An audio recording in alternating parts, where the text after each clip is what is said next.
I work at a graveyard, and I just have one thing to say: plastic. Here in Norway, graves are protected by law for 20 years, but after that, the spots can be reused. Usually, a grave is fine to reopen after 20 years. The body is supposed to be decomposed and pretty much gone. Now back to plastic. Between the 50s and 80s, it was common here to be buried in plastic to minimize smell and leakage. I'm sure they thought it was a good idea back then, but once we started reusing graves in Norway, we realized it is a curse. A lot of bodies are wrapped in plastic, and I have myself been part of what was supposed to be a burial at a reused site. The body was about 50 or 60 years old and should have been basically gone. But nope, it was not.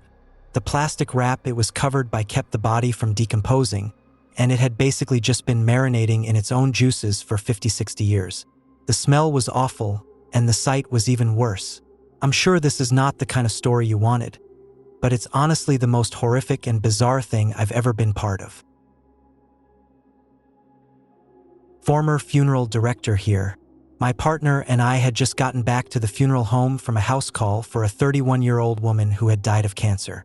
As we were moving her body from the cot to the embalming table, we heard an audible click, and the radio across the room turned on at full volume, emitting static. It was one of those old radios where you turn the volume dial until it clicks to turn it on. We both looked at each other. My partner was an extremely religious man, and this event visibly shook him. He left not long after the incident. I shut the radio off, as I typically used my phone to listen to music while embalming. When I had finished the procedure and was attempting to move her from the embalming table to a dressing table, I heard that click from the old radio again, and it turned on at full volume yet again. At that point, I was fairly freaked out and made my exit not long after. My partner and I never spoke of it again, and nothing like that ever occurred to my knowledge before or after. My dad purchased a cemetery when I was in middle school, and I worked for him through high school graduation. I did yard work, mowing, weed eating, flower beds, etc. Aside from the occasional shadows seen out of the corner of my eye, seeing people who turned out not to be there, and hearing strange sounds, the cemetery was actually a quite peaceful place. But the strangest experience is when you have a burial in the crypts. Basically, you dig down about 4 or 5 feet to expose giant cement doors. You pull the cement doors off and drop down into a little room. These rooms can fit 2 coffins or years and years worth of cremated remains. Back in the 50s and 60s, families would buy one crypt, and the entire family would be cremated and put in it. Some just put the cremated remains in and close it up, but others light candles and leave flowers, souvenirs, pictures, and such. It's creepy opening up one of those after 50 years and finding melted candles and old pictures of the people inside. Plus, when you hop down in there, you have a weird realization that you are at the same level and completely surrounded by bodies. When I was in college, I worked part-time at a Jewish cemetery in reception and office management. The cemetery was closed from Friday afternoon through Saturday evening for Sabbath.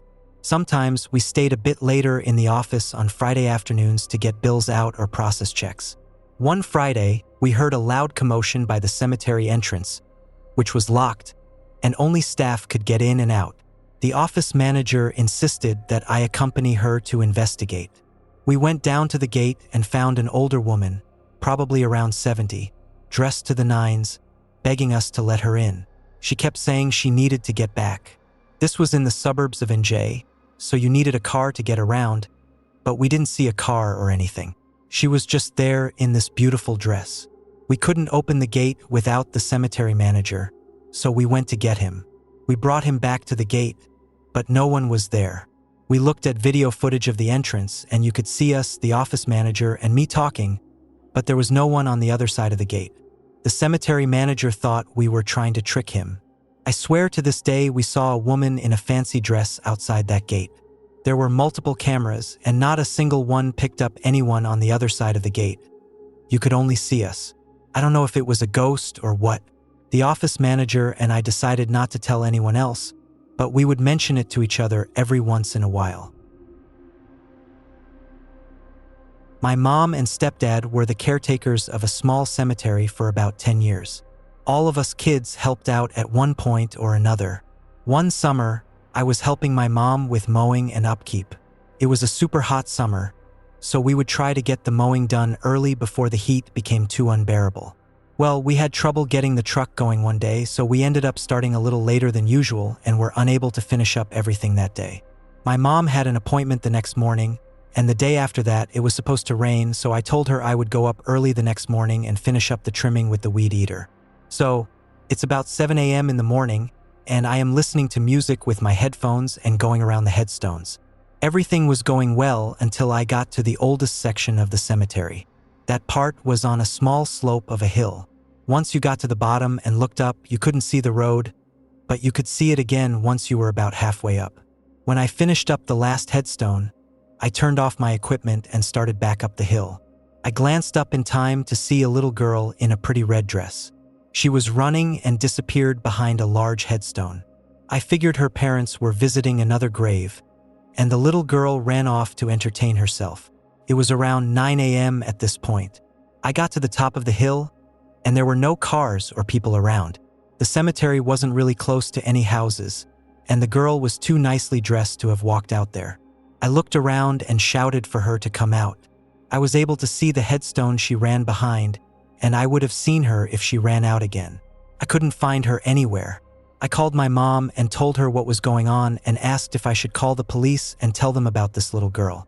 She looked to be about 3 or 4 years old, so she certainly shouldn't be by herself. My mom asked me if she was wearing a red dress. I said yes, why? So, she proceeds to nonchalantly tell me that it was just the ghost girl. Now, everyone who knows me knows that I don't mess with ghosts.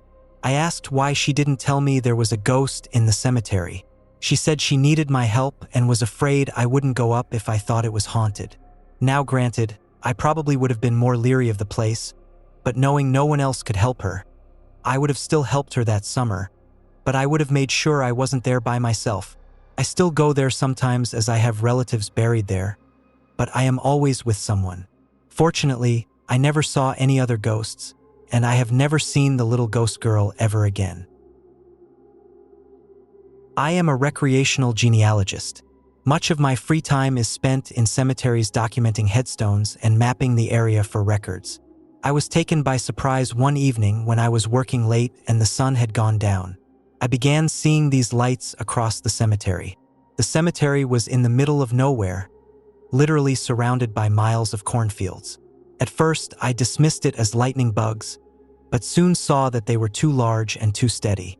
Shortly after, I started freaking out because I thought that maybe I wasn't alone, and it was a flashlight that someone was using as I walked back to my car in this creepy cemetery at night.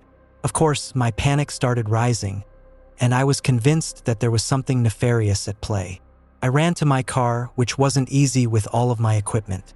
My blinders were on because I had one goal, and I wasn't going to get tripped up by seeing something more worrisome as I tried to get out of there alive. My mind conjured up everything from demons to grave robbers to other criminals. This was about a decade ago when solar light bulbs were becoming a popular decoration next to burial sites. Since it was a newer type of decoration, I wasn't aware of them. It turned out to be 100% a few solar lights. I felt like the biggest asshole, but it was certainly spooky. My boyfriend is a gravedigger and caretaker of an old cemetery right by us.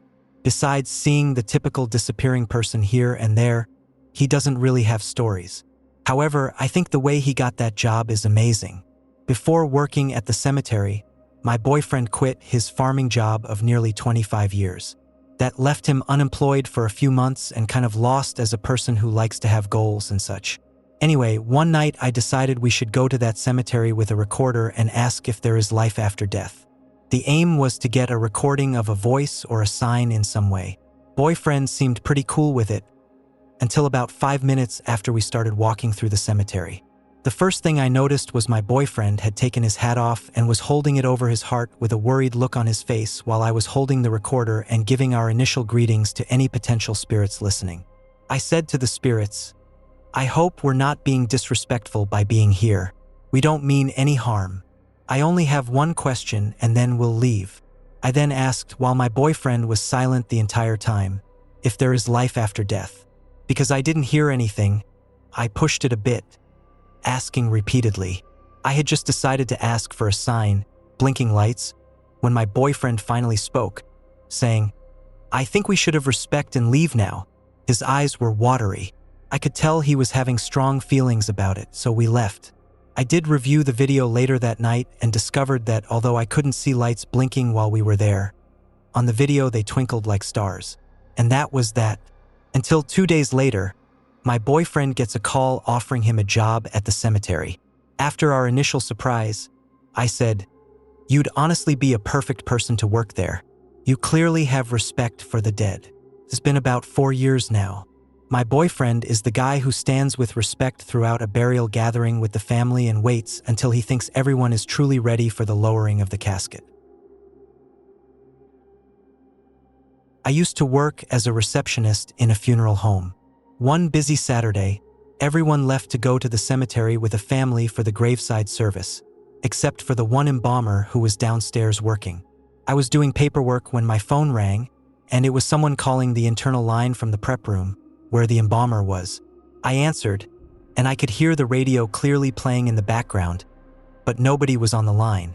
I walked 10 feet into the office beside mine, and the embalmer was sitting at the computer working on something. I asked her who was downstairs in the prep room, and she looked at me funny and said, "There's nobody down there. They all went to the cemetery." She was right. There was no one else in the building. I don't believe in spirits or anything of the sort, but that certainly creeped me out.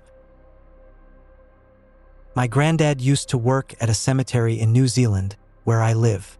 He enjoyed his job, and he, my grandma, and their 3 sons, my dad being the youngest, all lived in a small house up the back. The cemetery is big and goes over like a hill, so the house wasn't out in the open or anything. One day, my uncle, who was the oldest brother, he was a teen at the time and drove home and noticed a little girl in a white dress playing on the tire swing hanging off the big oak tree. He didn't really care, as the cemetery was right next to a neighborhood, and children often wandered down to play. At dinner, he made an offhand comment about it to my granddad, who asked him to describe her. He did, and apparently, my granddad went very quiet and said her service had been held that same morning. That uncle now lives in Australia, so I don't see him often. He told me this story a few years ago, and I get chills thinking about it. My great-great-grandfather was a war veteran. After the war, he worked on digging up graves for his fallen friends. It was 12 midnight as far as I can recall. My grandfather told me that while my great-great-grandfather was digging graves, he heard people screaming and gunshots. As he climbed up from the grave he was digging, he saw people, Filipinos, Americans, and Japanese alike. He saw them fighting.